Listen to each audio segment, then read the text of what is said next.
Thanks to the one person who actually bothered to comment on the YouTube video, this week's episode is about one of the events of the World Scholars Cup, and as such, a new question format is in order. No, this is not a who was or a what is video, instead it's a how-to video. Welcome to Avon's Alpaca Resources and Avon Explains, and this week we're looking at how to debate.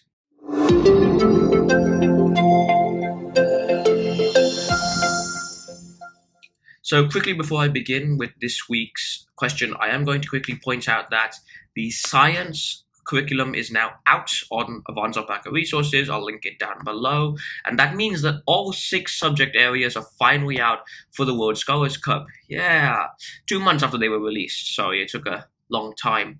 But from here on out, it's going to be more Quizlets, more Kahoots, and those practice challenges that come out every week for you guys to test your knowledge on the subject areas.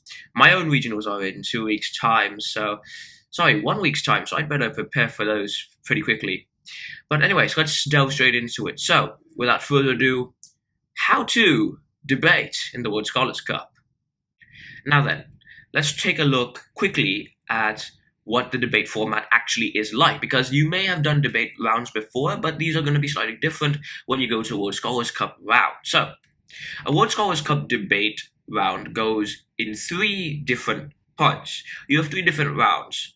The first round is where you're paired with a random team, and the second round, depending on your performance, you're paired with a team that had the same performance. So if you won, you go to another team that won their debate. But if you lollipop, we never use the L word here, right? We never use the LOSC word. That's taboo language in the World Scholars Cup. But if you lollipop your debate, you will face off against a team that lollipop theirs. Now, this is an attempt by the World Scholars Cup to make these debates around the same level. And oftentimes that'll work, but sometimes you may find yourself going up against a team that is years more experienced than you, but that shouldn't put you off, right? You can easily win those debates if you know how to use the following tips to your advantage. So, other than that, we have 2 sides for every debate, affirmative and negative. Now, an affirmative side is for the motion, and the motion is this sentence, this sort of opinion that the affirmative side agrees with. And the negative side is saying, no, they don't agree with the motion, that it shouldn't actually come to effect. And you guys won't be the only people in a room, right? 3 people per team, 6 people in a room, and there's one other person, and this person is the most important person in the debate. This person is the adjudicator or the judge, or however you wish to call them.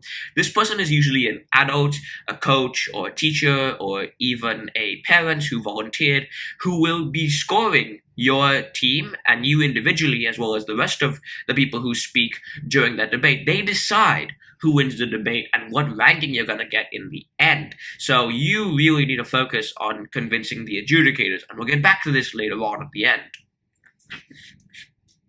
Now, most of the time, there's no audience in the debate, right? Very rarely will there actually be a parent or coach. Sometimes 1 or 2 people will come and video someone, usually if they're parents or relatives of someone in the team, or maybe even a school coach will come and drop by.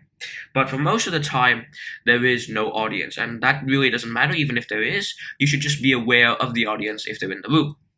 Now, each speaker gets 4 minutes to speak, and they bang once a table at 3 minutes, 30 seconds, and twice at 4 minutes, at which point you have to end your speech and wrap it up. Now, again, we'll talk about this time later on, but it is extremely important that you keep to this time limit, because otherwise you may risk losing points for going over time. Now, here's how a debate will actually go. So, you're going to sit in the room, the adjudicator will greet you guys, they'll say the first part of their script, introduce the event to you, and they'll give you the motion. They'll usually write on the board, or you can ask them to just show you the paper with the motion, but that's fine. And then you guys have 15 minutes as a team to prepare your points and your debate. And that's just a great time to find facts online, to find resource examples from the World Scholars Cup curriculum, or even to use personal anecdotes when appropriate. Now, the other team will also be preparing during this time, and this is the only time you're going to get to really prepare as a team and out loud. You may use any devices you like, any books that you may have brought, and you may talk openly with your team, but don't be so loud because otherwise the enemy might hear you, and that's a pretty dead giveaway about your points. So, with that the event sorted, let's delve into some of the more rigid structures of the debate. But first, here's an example motion. And this is what a motion will generally look like. It'll have resolve at the beginning of it and some sort of opinionated stance. So for this example, for this presentation, I'm going to base off all my examples on the motion that the World Scholars Cup is an event that every student should participate in. Now remember, if you were given the affirmative side to this motion, you would say that yes, the World Scholars Cup is an event that every student should participate in. But if you were the negative side, you would say no, the World Scholars Cup is not an event that every student should participate in. But with that out of the way, let's get into it. Presentation tips. Presentation is one of the most important areas of the debate, and it's essentially how you look and present your debates to the adjudicator. It's one of the 3 criteria that they'll be scoring you on, or at least as far as I'm concerned. They may have changed the scoring sheet a little bit, but last time I checked, which was about last year, that's how they did it. Now, when you're presenting, there are a few things you need to keep in mind. First of these is your vocal aspect, what you're doing with your voice. Now, your voice should be paced. You shouldn't be going too fast or too slow.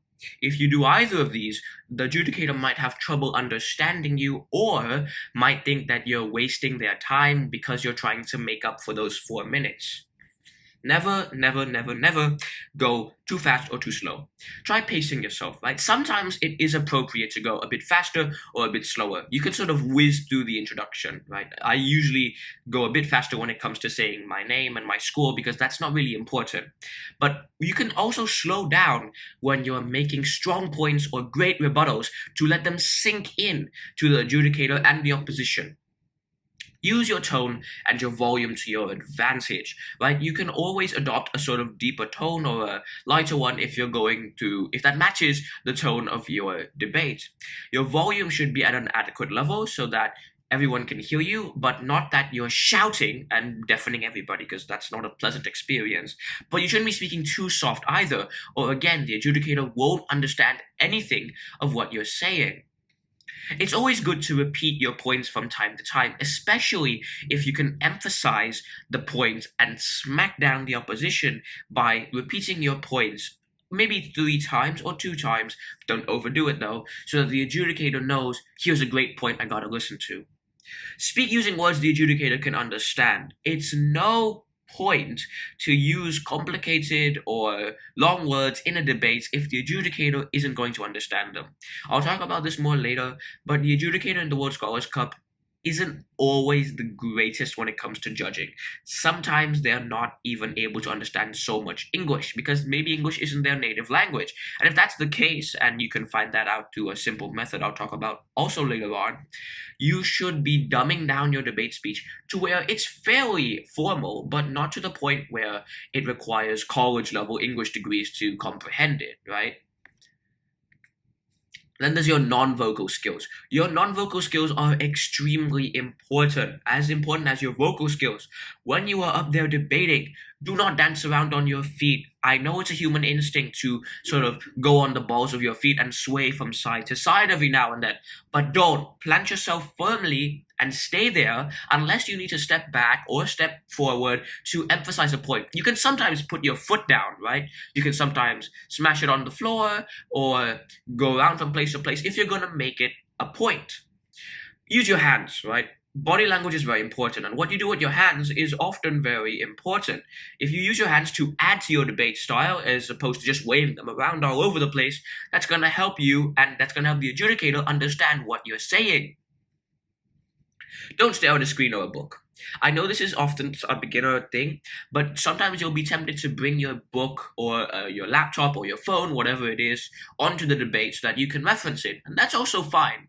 But don't just stare down at it for the entire debate and talk like this, because what that does is that it diverts attention from the adjudicator, and it shows you're not really able to deliver your points confidently, and that's where you lose points in the presentation. Please use eye contact, right? Make a lot of eye contact with the adjudicator. Sometimes you can look at the enemy team, especially if you're giving rebuttals, but don't spend too much time staring at them, right? Look around the room if there's an audience. Sometimes go to the adjudicator, but don't spend too long on it.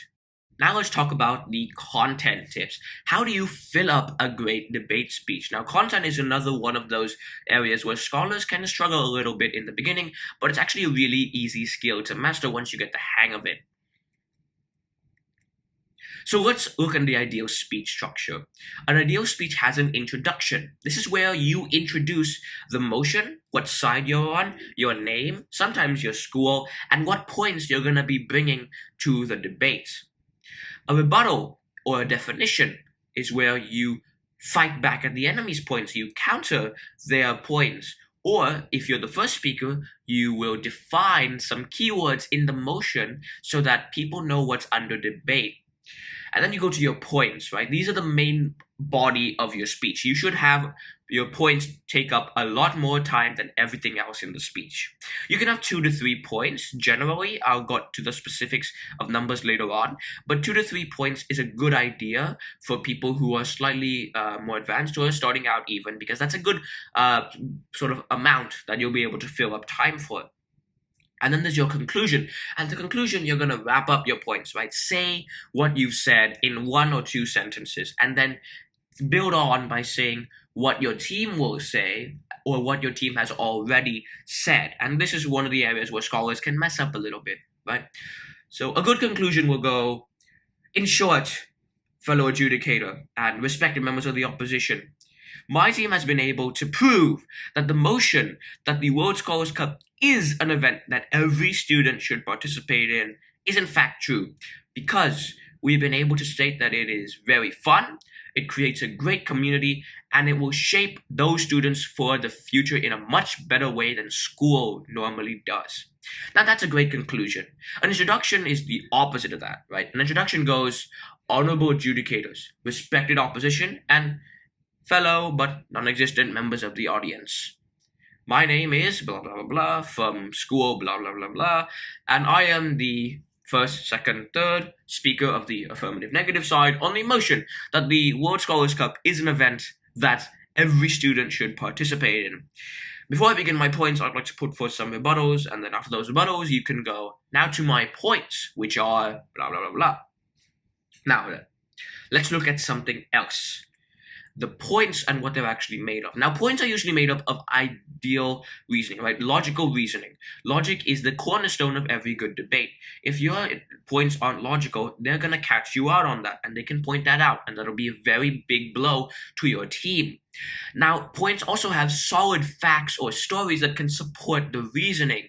If you can cite reliable sources or get rock-hard statistics that are recent and reliable, they can smash the enemy team's points because they can't contradict it, right? No one can go against scientific experiments or data that you are going to reference. Now, why do these facts matter, right? Why do they add to the debate, right? I could cite a Smithsonian review or a university study, but why does that matter? Why does that help out your point, right? And if you have some time, or if you're feeling comfortable, toss some emotion in there, right? Toss some pathos in there. If the adjudicator can feel unique or feel sort of that like it's personal, or they can feel emotions because of your debate, then that's a good thing. The adjudicator will begin to consider your side of the debate more. Now let's look at the final scoring of debate, the strategy. This is how you defend and attack a great debate speech. Now, what strategy looks like? Strategy looks like basically a great debate speech. Points and rebuttals supported by facts, and a combination of ethos, credibility, logos, logic in your points, and pathos, emotion, which can also be spiced up into your points. There's a lot of logical reasoning in strategy.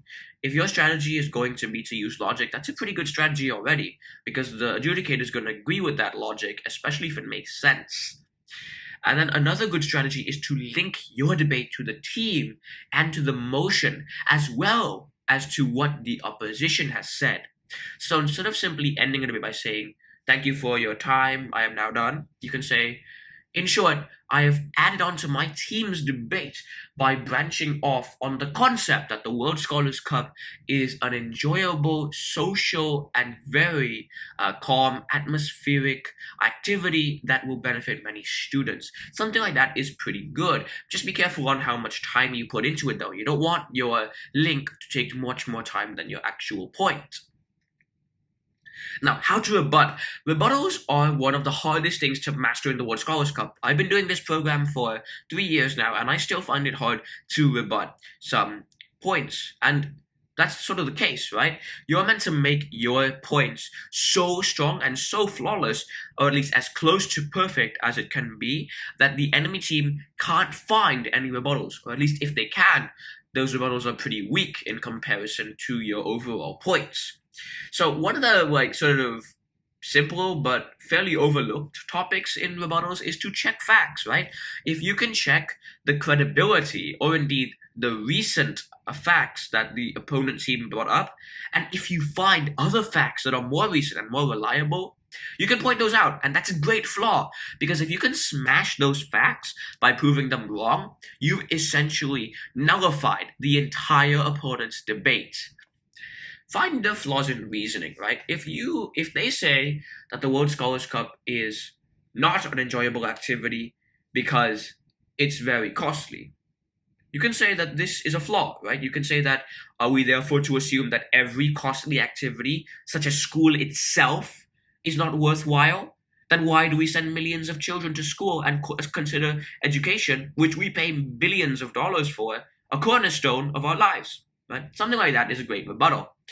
Point out any weak links. One of the biggest weak links is a what if. If an opponent goes, what if this is not possible? What if the World Scholars Cup is all too expensive?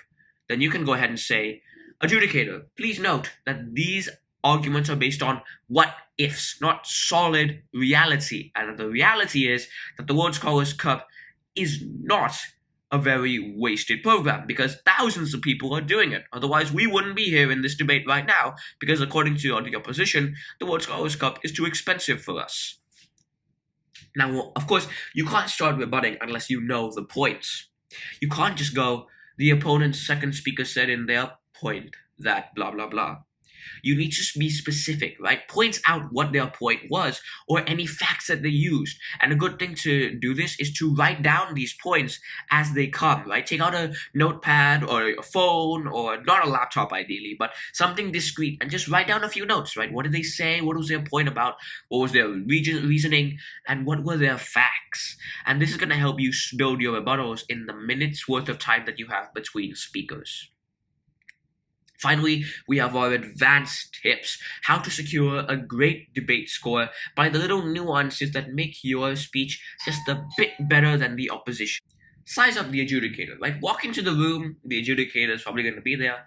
Ask them a few questions, right? Where school are they from? What country are they from? How long have they been doing the World Scholars Cup? And, find out if they're a coach, teacher, or parent. And usually during this conversation, you can tell what their English level is at, what their experience is, and you can use that to your advantage. As I mentioned before, if your adjudicator doesn't have English as their native language, you're going to confuse them by using very complex words that they're not going to understand or concepts that they don't know about.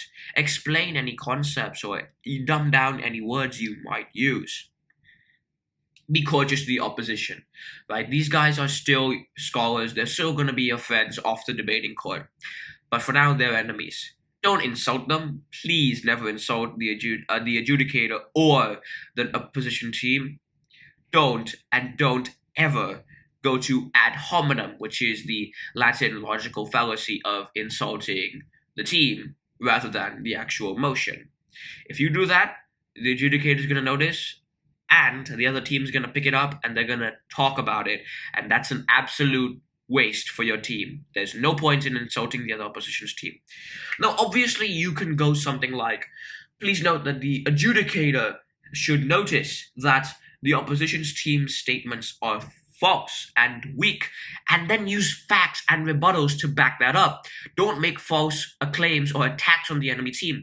Back them up and always attack If you wish to attack a team, attack their points, not the members themselves. Don't go, their second speaker has red hair, therefore they are not trustworthy or something like that. By the way, I don't think that. It's just an example. Please don't kill me, red-headed scholars out there. I love the fact that you have different hair colors to all of us. Convince the adjudicator, not the other team.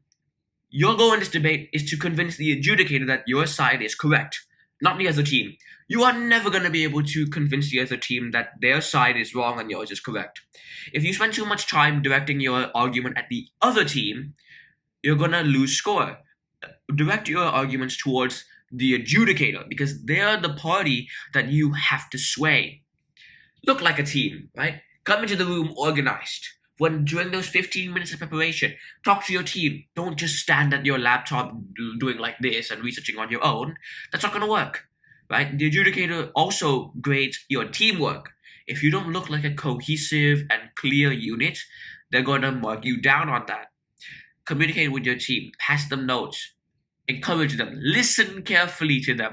If you show disrespect when listening to another team or even your speaker, that's going to show really badly in your score, and the adjudicator is not going to like it at all. Now, after the debate, there is a feedback session where teams give feedback to one another for 90 seconds, I believe it is. During this time, give specific and constructive feedback. Don't just say, you spoke well, your points were clear, you could have improved on your facts.